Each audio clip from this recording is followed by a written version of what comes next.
ஓடி போகும். உன் மீது கொண்ட காதல் உயிரையும் தாண்டி வாழும். சொன்னதெல்லாம் இனி நடக்குமா? நடக்கும் நடக்கும் நான் கூட சொல்கிறேன்.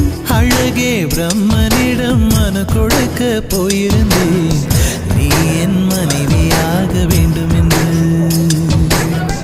ஆண்டு பல காத்திருக்க வேண்டும் என்று அவன் சொன்னான். ஆயுள் வரை காத்திருப்பேன் என்று நானும் சொல்லி வந்தேன்.